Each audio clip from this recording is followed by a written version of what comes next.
Did you essay him to any pastimes? Madam, it so fell out that certain players we overwrought on the way. Of these we told him, and there did seem in him a kind of joy to hear it. They are about the court, and, as I think, they have already ordered this night to play before him. 'Tis most true, and he beseeched me to entreat your majesties to hear and see the matter. With all my heart, and it doth much content me, to hear him so inclined. Good gentlemen, give him a further edge, and drive his purpose on these delights. We shall, my lord. Sweet Gertrude, leave us too, for we have closely sent for Hamlet hither, that he as twere by accident may him affront Ophelia, her father and myself, lawful espials, will so bestow ourselves that seen, unseen, we may of their encounter frankly judge. I shall obey you. And for your part, Ophelia, I do wish that your good beauties be the happy cause of Hamlet's wildness. Madam, I wish it may. Ophelia, walk you here. We will bestow ourselves. Read on this book. 'Tis too much proved that with devotion's visage and pious action we do sugar over the devil himself. Oh, 'tis too true, how smart a lash that speech doth give my conscience. Oh, heavy burden. I hear him coming.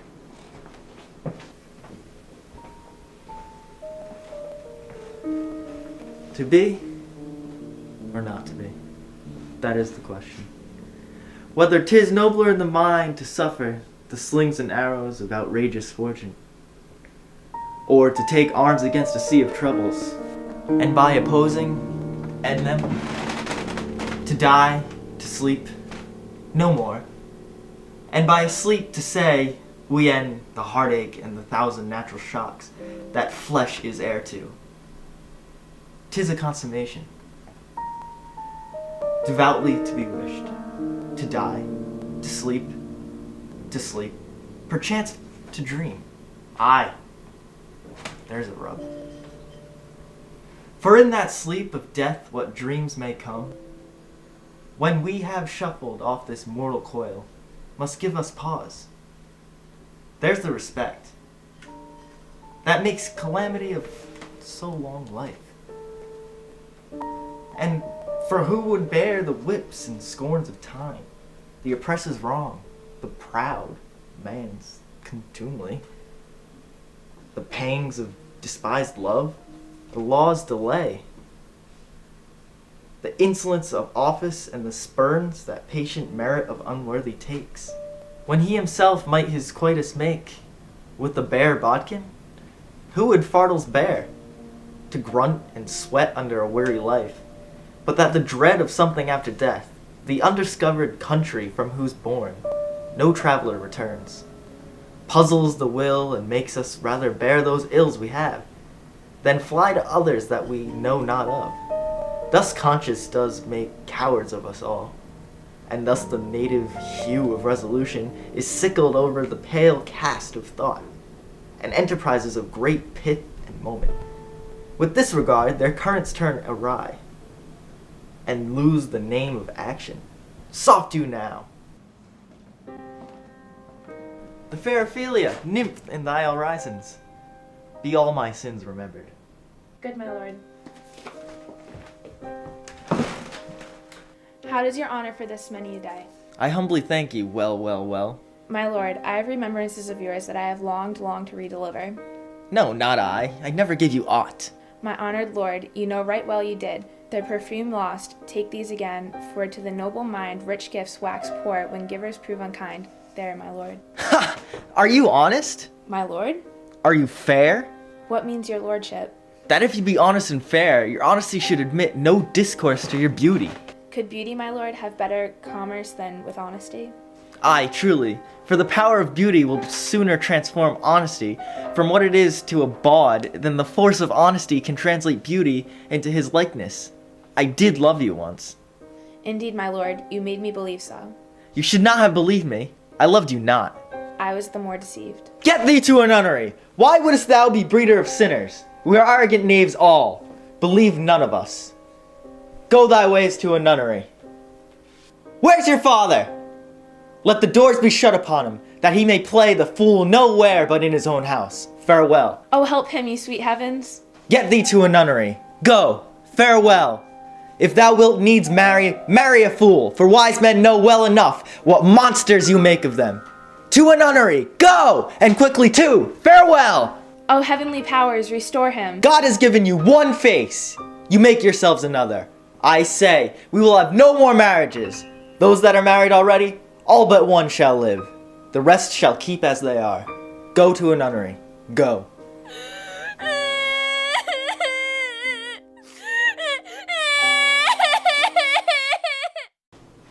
Love? His affections do not that way tend, nor what he spake was not like madness. There's something in his soul, over which his melancholy sits on his broad. And I do doubt that hatch and disclose will be some danger, which for to prevent he shall with speed to England. What you think of it? It shall do well, but yet do I believe the origin of his grief sprung from neglected love. How now, Ophelia? You need not tell us what Lord Hamlet said. We heard it all, my lord. Do as you please. But, if you hold it fit after the play, let his queen mother all alone entreat him. To show his grief, let her be round with him. And I'll be placed, so please you, in the ear of all their conference. If she find him not, to England send him, or confine him where your wisdom best shall think. It shall be so. Madness and great ones must not unwatched go.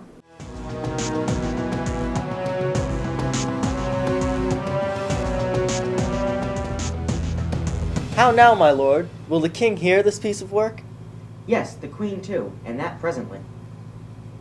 What ho, Horatio! Here, sweet lord, at your service. Horatio, thou art even just a man.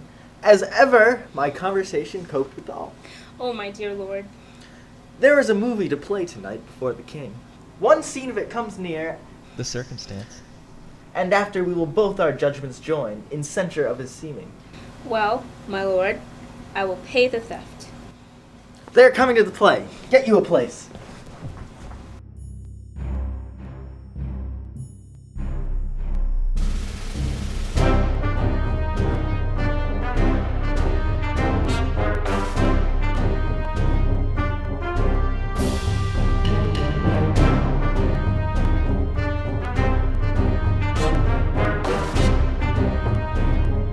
How fair is our cousin Hamlet? Excellent. In faith of the chameleon's dish, I eat the air, promise crammed. You cannot feed the captain so. I have nothing with this answer. Be the movie ready? Aye, my lord, it stays upon your patience.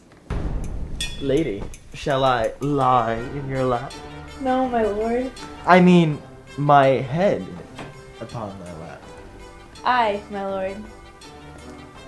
Do you think I mean cunt? Tree matters? I think nothing, my lord. That's a fair thought. To lie between a maid's legs. What is, my lord? Nothing. You are merry, my lord. Who, I? Aye, my lord. Oh God, you're only jig-maker. What should a man do but be merry? For, look how, cheerfully my mother and father died within the 2 hours. Nay, 'tis twice 2 months, my lord. So long? So long? Nay then, let the devil wear black, for I'll have a suit of stables. Oh heavens, die 2 months ago, and not forgotten yet?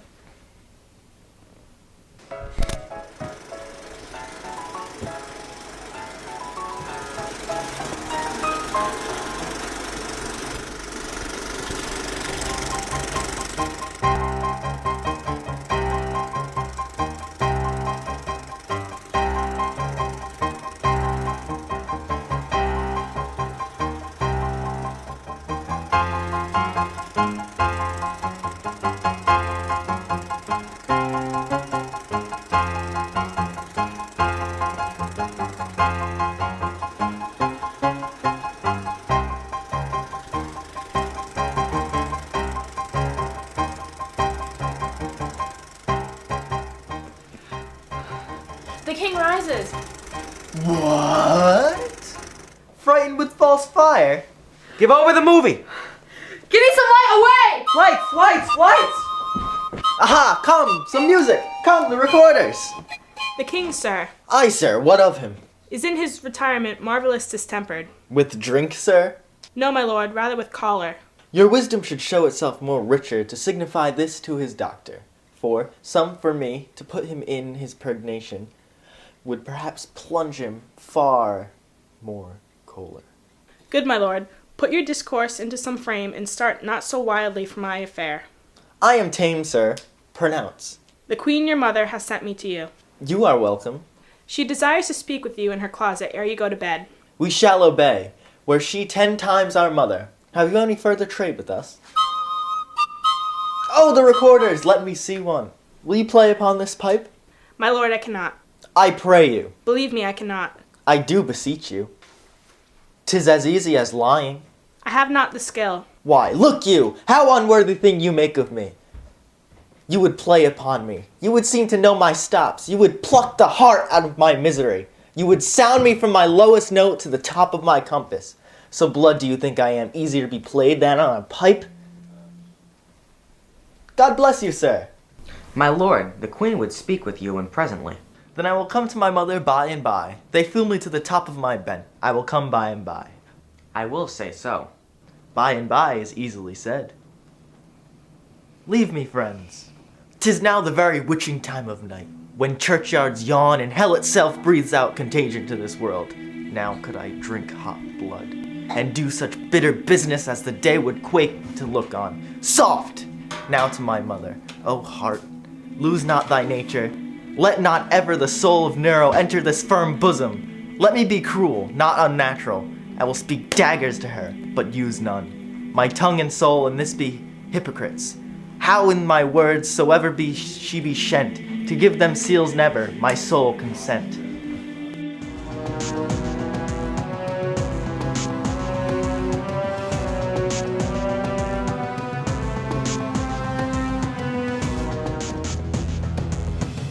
I like him not, nor stands it safe with us, to let his madness range, therefore prepare you.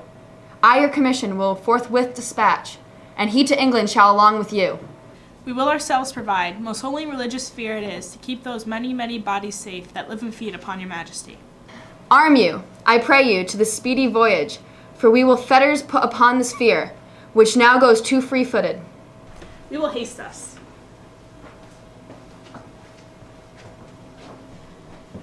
Ah, my lord. He's going to his mother's closet. Behind the arras I shall convey myself, to hear the process, and warrant shall tax him home. Thanks, dear my lord. Oh, my offense is rank. It smells to heaven. It hath the primal eldest curse upon it, a brother's murder. Pray can I not, though inclination be as sharp as will, my stronger guilt defeats my strong intent. Forgive me, my foul murder? That cannot be, since I am possessed of those effects for which I did the murder, my crown, mine own ambition, and my queen. May one be pardoned and retain the offense. O wretched state! O bosom black as death! O lime soul that's struggling to be free! Art more engaged? Help, angels! Make essay! Bow stubborn knees and heart with strings of steel. Be soft as sinews of the newborn babe. All may be well.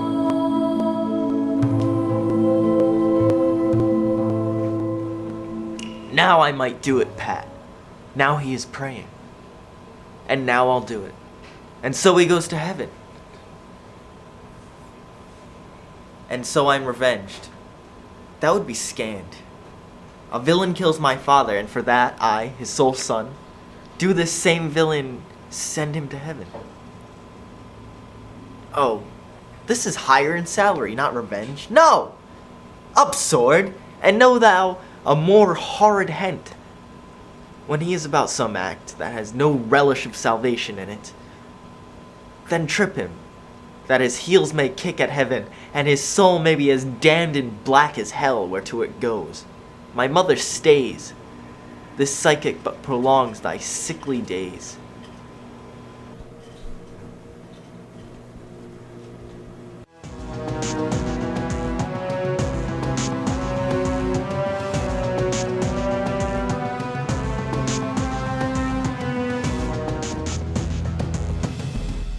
He will come straight.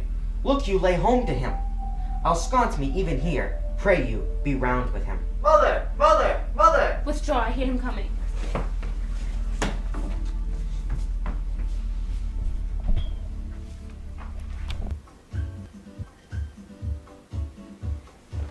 Now, mother, what is the matter? Hamlet, thou hast thy father much offended. Mother, you have my father much offended. Come, come, you answer with an idle tongue. Go, go, you question with a wicked tongue. Have you forgotten me? No, by rude, not so. You are the queen, your husband's brother's wife, and, would it be not so, you are my mother! Nay then, I'll set thou to you that can speak. Come, come, you not go till I set you up a glass! Oh, Where you may see the inmost part of you. what wilt thou do? Wilt thou murder me? Help, help me! Help, help! How now, a rat? Oh! Alas, I am slain! Oh me, what hast thou done? Nay, I know not. Is it the king? Oh, what rash and bloody deed this is. A bloody deed, almost as bad, good mother, as kill a king and marry his brother. As kill a king? Aye, lady. Thou wretched rat, intruding fool, farewell. I look thee for thy better. Leave wringing of your hands. Peace, sit you down, and let me wring your heart. What have I done that thou darest wag thy tongue in noise so rude against me? Such an act that blurs the grace and blush of modesty, calls the virtue hypocrite, takes off the rose from the fair forehead of an innocent love. Ay me, what act that roars so loud and thunders in the index? O Hamlet, speak no more. Nay, but to live in the rank sweat of an obscene bed, stewed in corruption, honeying and making love over the nasty sty. Oh, speak to me no more. These words like daggers enters in mine ears. A murderer and a villain, a slave that is not 20th part the tide of your president lord. No more. A king of shreds and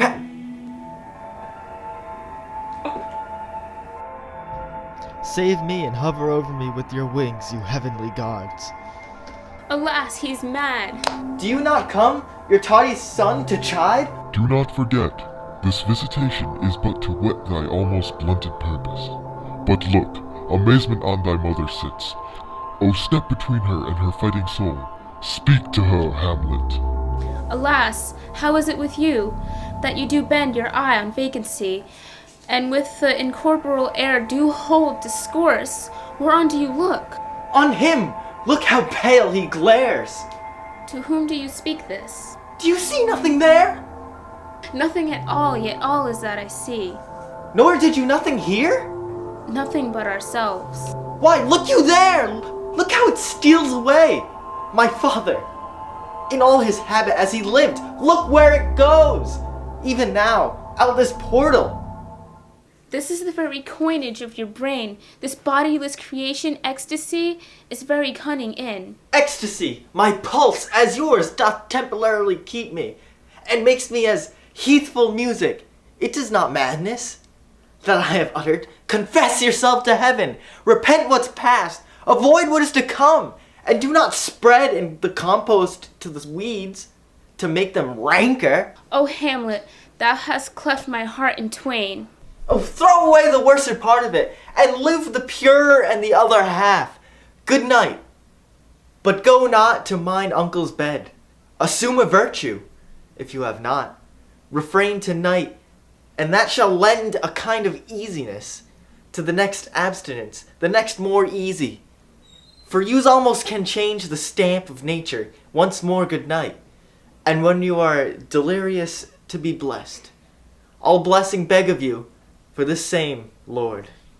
I do repent, but heaven hath pleased it so, to punish me with this and this with me, that I must be their scourge and minister. So again, good night. I must be cruel, only to be kind. Thus bad begins and worse remains behind. One more word, good lady. What shall I do? Not this by no means, that I bid you do. Let the bloat king tempt you again to bed, make you ravel all this matter out, that I essentially am not in madness, but mad in craft. 'Twere good you let him know, for who, that's but a queen, such dear concernings hide? Who would do so? Be thou assured, if words be made of breath, and breath of life, I have no life to breathe what thou hast said to me. I must go to England, you know that? Alack, I had forgot, 'tis so concluded on. There's letters sealed, and my 2 schoolfellows, whom I will trust as I will adders fanged, they bear the mandate. For 'tis the sport to have the engineer hoist his own petard, and that shall go hard, but I will delve 1 yard below their mines, and I blow them at the moon. Oh, 'tis most sweet, when in the line 2 crafts directly meet. Mother, good night. Indeed this counselor is now most still, most secret and most grave, who was in life a foolish prating knave. Come, sir, to draw towards an end with you. Good night, mother.